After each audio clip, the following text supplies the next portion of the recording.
ನಮಸ್ಕಾರ ಸ್ನೇಹಿತರೆ, Kannada jobs corner YouTube ಚಾನೆಲ್ಗೆ ಎಲ್ಲರಿಗೂ ಸ್ವಾಗತ.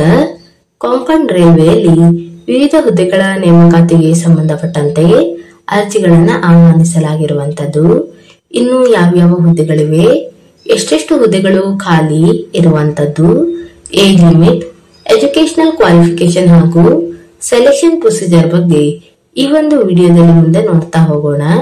ನಮ್ಮ ಚಾನೆಲ್ ಅನ್ನು ಯಾರಾದ್ರೂ ಹೊಸದಾಗಿ ನೋಡ್ತಾ ಇದ್ರೆ ಸಬ್ಸ್ಕ್ರೈಬ್ ಮಾಡಿ ಹಾಗೂ ಪಕ್ಕದಲ್ಲೇ ಇರುವಂತಹ ಬೆಲ್ ಬಟನ್ ಅನ್ನ ಕ್ಲಿಕ್ ಮಾಡಿ. ಇನ್ನು ಕೊಂಕಣ್ ರೈಲ್ವೆಯಲ್ಲಿ ಟೆಕ್ನಿಷಿಯನ್ ಹುದ್ದೆಗಳ ನೇಮಕಾತಿಗೆ ಸಂಬಂಧಪಟ್ಟಂತೆ ಅರ್ಜಿಗಳನ್ನು ಆಹ್ವಾನಿಸಲಾಗಿರುವಂತದ್ದು. ಇನ್ನು ಈ ಒಂದು ಹುದ್ದೆಯು ಕಾಂಟ್ರಾಕ್ಟ್ ಬೇಸಿಸ್ ಹುದ್ದೆಯಾಗಿರುವಂತದ್ದು ಹಾಗೂ 1 ವರ್ಷದ ಅವಧಿಯವರೆಗೆ ಈ ಒಂದು ಹುದ್ದೆಯನ್ನ ನೇಮಕಾತಿ ಮಾಡಿಕೊಳ್ಳಲಾಗುತ್ತಿರುವಂತದ್ದು. ಒಟ್ಟು 27 ಹುದ್ದೆಗಳು ಖಾಲಿ ಇರುವಂತದ್ದು. ಇನ್ನು ಆಯಾ ಟ್ರೇಡಿಗೆ ಸಂಬಂಧಪಟ್ಟಂತೆ ಖಾಲಿ ಇರುವಂತಹ ಹುದ್ದೆಗಳ ಬಗ್ಗೆ ನೋಡೋದಾದ್ರೆ, ಟೆಕ್ನಿಷಿಯನ್ಸ್ ವೆಲ್ಡರ್ ಈ ಒಂದು ವಿಭಾಗದಲ್ಲಿ ನೋಡ್ತಾ ಹೋಗೋದಾದ್ರೆ ಒಟ್ಟು 10 ಹುದ್ದೆಗಳು ಖಾಲಿ ಇರುವಂತದ್ದು. ಯಾರ್ ಕ್ಯಾಟಗರಿಯಲ್ಲಿ 6, EWS ನಲ್ಲಿ 1, OBCಯಲ್ಲಿ 2 ಹಾಗೂ SC ಕ್ಯಾಟಗರಿಯಲ್ಲಿ 1 ಹುದ್ದೆ ಖಾಲಿ ಇರುವಂತದ್ದು.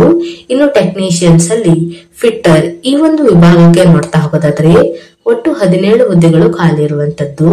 UR ಕ್ಯಾಟಗರಿಯಲ್ಲಿ 9, EWS ನಲ್ಲಿ 1, OBCಯಲ್ಲಿ 4, SC ಯಲ್ಲಿ 2 ಹಾಗೂ ST ಯಲ್ಲಿ 1 ಹುದ್ದೆ ಖಾಲಿ ಇರುವಂತದ್ದು. ಒಟ್ಟು 27 ಹುದ್ದೆಗಳು ಖಾಲಿ ಇರುವಂತದ್ದು.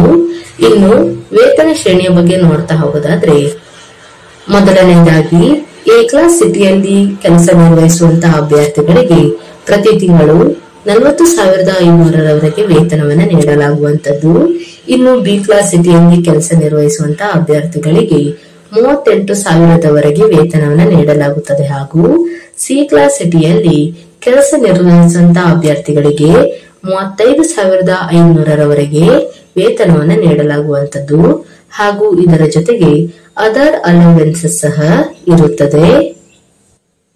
ಇನ್ನು ಏಜ್ ರಿಲ್ಯಾಕ್ಸೇಷನ್ ಬಗ್ಗೆ ನೋಡ್ತಾ ಹೋಗೋದಾದ್ರೆ, OBC ನಾನ್ ಕ್ರೀಮಿ ಲೇಯರ್ ಈ ಒಂದು ಅಭ್ಯರ್ಥಿಗಳಿಗೆ 3 ವರ್ಷಗಳವರೆಗೆ ಏಜ್ ರಿಲ್ಯಾಕ್ಸೇಷನ್ ಅನ್ನು ನೀಡಲಾಗಿದೆ.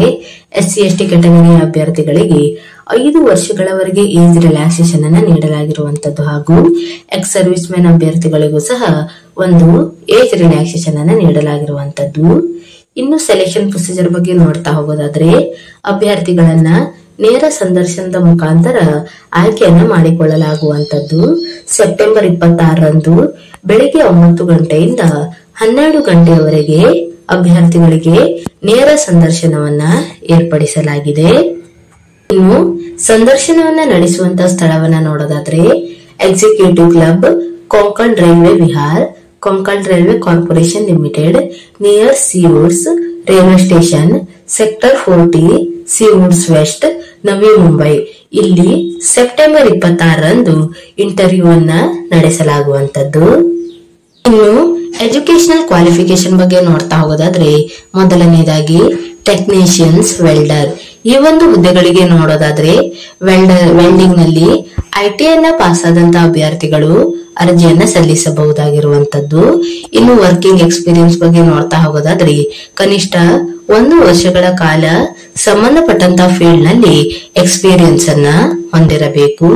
ಇನ್ನು ಏಜ್ ಲಿಮಿಟ್ ಬಗ್ಗೆ ನೋಡೋದಾದ್ರೆ, ಗರಿಷ್ಠ 45 ವರ್ಷದ ಒಳಗಿನ ಎಲ್ಲಾ ಅಭ್ಯರ್ಥಿಗಳು ಅರ್ಜಿಯನ್ನ ಸಲ್ಲಿಸಬಹುದಾಗಿರುವಂತದ್ದು ಹಾಗೂ ಈ ಒಂದು ಹುದ್ದೆಯು ಕಾಂಟ್ರಾಕ್ಟ್ ಬೇಸಿಸ್ ಹುದ್ದೆಯಾಗಿರುವಂತದ್ದು ಹಾಗೂ 1 ವರ್ಷದ ಅವಧಿಯವರೆಗೆ ಹುದ್ದೆಯನ್ನ ನೇಮಕಾತಿ ಮಾಡಿಕೊಳ್ಳಲಾಗುತ್ತಿರುವಂತದ್ದು. ಇನ್ನು ನಮ್ಮ ಪರ್ಫಾರ್ಮೆನ್ಸಿನ ಆಧಾರದ ಮೇಲೆ ಇನ್ನೂ ಹೆಚ್ಚಿನ ಅವಧಿಯವರೆಗೆ ಹುದ್ದೆಯ ಅವಧಿಯನ್ನ ಎಕ್ಸ್ಟೆಂಡ್ ಮಾಡಲಾಗುತ್ತದೆ. ಇನ್ನು ಎರಡನೇದಾಗಿ ಟೆಕ್ನಿಷಿಯನ್ಸ್ ಫಿಟ್ಟರ್ ಈ ಒಂದು ಹುದ್ದೆಗಳಿಗೆ ನೋಡೋದಾದರೆ, ಫಿಟ್ಟರ್ ಟ್ರೇಡ್ ನಲ್ಲಿ ITI ಪಾಸ್ ಆದ ಅಭ್ಯರ್ಥಿಗಳು ಅರ್ಜಿಯನ್ನ ಸಲ್ಲಿಸಬಹುದಾಗಿರುವಂತದ್ದು. ಇನ್ನು ಎಕ್ಸ್ಪೀರಿಯನ್ಸ್ ಬಗ್ಗೆ ನೋಡೋದಾದ್ರೆ, ಸಂಬಂಧಪಟ್ಟಂತಹ ಫೀಲ್ಡ್ ನಲ್ಲಿ ಕನಿಷ್ಠ 1 ವರ್ಷಗಳ ಕಾಲ ಒಂದು ಎಕ್ಸ್ಪೀರಿಯನ್ಸ್ ಅನ್ನ ಹೊಂದಿರಬೇಕು ಹಾಗೂ ಗರಿಷ್ಠ 45 ವರ್ಷದ ಒಳಗಿನ ಎಲ್ಲಾ ಅಭ್ಯರ್ಥಿಗಳು ಅರ್ಜಿಯನ್ನು ಸಲ್ಲಿಸಬಹುದಾಗಿರುತ್ತದೆ. ಇನ್ನು ನೋಟಿಫಿಕೇಶನ್ ನ ಕೆಳಭಾಗದಲ್ಲಿ ಅಪ್ಲಿಕೇಶನ್ ಫಾರ್ಮ್ ಅನ್ನು ಸಹ ನೀಡಿರುವಂತದ್ದು. ಅಭ್ಯರ್ಥಿಗಳು ಈ ಒಂದು ಅಪ್ಲಿಕೇಶನ್ ಫಾರ್ಮ್ ಅನ್ನ ಫಿಲ್ ಮಾಡಿ ಸೆಪ್ಟೆಂಬರ್ 26ರಂದು ನಡೆಯುವಂತಹ ಸಂದರ್ಶನಕ್ಕೆ ಹಾಜರಾಗಬೇಕಾಗಿರುತ್ತದೆ. ಇನ್ನು ಆಸಕ್ತ ಮತ್ತು ಅರ್ಹ ಅಭ್ಯರ್ಥಿಗಳು ಈ ಒಂದು ಹುದ್ದೆಗಳಿಗೆ ಅರ್ಜಿಯನ್ನು ಸಲ್ಲಿಸಬಹುದು. ಇವಿಷ್ಟು ಕೊಂಕಣ್ ರೈಲ್ವೆಯಲ್ಲಿ ಕರೆಯಲಾದಂತಹ ಟೆಕ್ನಿಷಿಯನ್ಸ್ ಹುದ್ದೆಗಳ ನೇಮಕಾತಿಗೆ ಸಂಬಂಧಪಟ್ಟಂತ ಮಾಹಿತಿಯಾಗಿರುತ್ತದೆ. ಈ ಒಂದು ವಿಡಿಯೋ ನಿಮ್ಗೆ ಇಷ್ಟವಾಗಿದ್ದಲ್ಲಿ ಒಂದು ಲೈಕ್ ಮಾಡಿ, ಶೇರ್ ಮಾಡಿ ಹಾಗೂ ಸಬ್ಸ್ಕ್ರೈಬ್ ಮಾಡಿ. ಜೊತೆಗೆ ಪಕ್ಕದಲ್ಲಿ ಇರುವಂತಹ ಬೆಲ್ ಬಟನ್ ಅನ್ನ ಕ್ಲಿಕ್ ಮಾಡಿ.